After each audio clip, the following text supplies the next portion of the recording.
We took this home from fixer-upper to a $2.6 million asset by adding the master bedroom it was missing.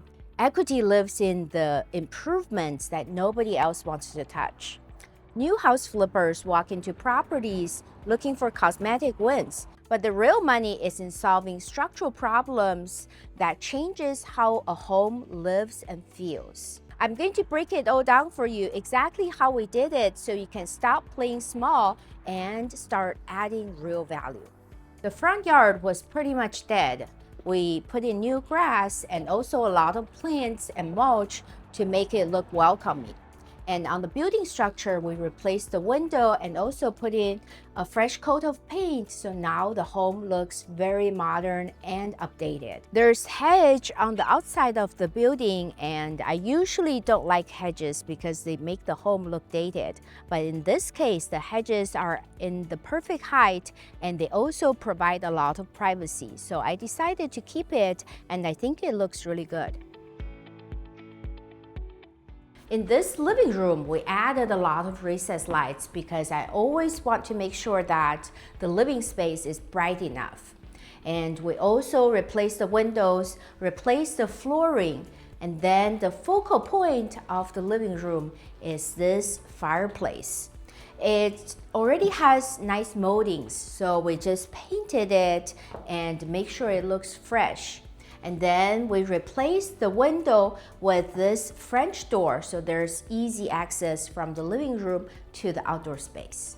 When I bought this home, it did not look this pretty, and it was a big fixer-upper that needed a lot of work. So I wasn't sure if I should get it, but then I ran it through my deal analyzer, and the numbers don't lie, and it was very clear that I should purchase this home. If you want to use the deal analyzer that I use on all of my deals to make sure that I get a six-figure profit, make sure you check out the link in description below. As we walk from the living room to the dining room, you notice how much natural light there is. And the best way to add natural light to a space is to add glass. Like here, we replaced the solid door with this glass door, and it really made a big difference. And then we also have a ton of windows on both sides, and we added this statement chandelier in the dining room to really add visual interest. And then there was a wall right here separating the dining room from the kitchen, and it blocked the flow. We took it out, so now both spaces feel so much bigger. The kitchen is the heart of the home, and that's where we spent most of our renovation budget on.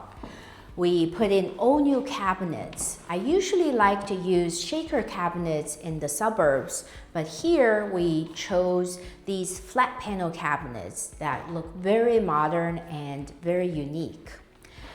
We also put in these subway tile backsplash in this specific pattern that looks very modern, and we have all new appliances, including this microwave drawer that adds sophistication to the kitchen. And over here, this hood was framed by my contractor, and we put in this insert on the bottom that's actually very inexpensive. So you can achieve style and without break the bank at the same time. The best feature of this kitchen is actually the views. If you look really closely through the window, over the hill is the financial district of San Francisco. At the end of the kitchen, there is a half bath that adds a lot of convenience. We replaced all the fixture here, and this vanity might be the smallest vanity I've ever used. Right across, we have a laundry room. Indoor laundry is so important, and we took out the closet that was making the space so cramped, and then having a sink here makes a huge difference. In this first bedroom, we put in a new ceiling light, replaced the flooring, repainted the walls, but the biggest change was actually converting a door into a window instead. The reason we did that was because the door made this room feel smaller and there was less usable space. Because we converted it into a window, we could actually fit this bed underneath the window, but we wouldn't have been able to do that if this was still a door.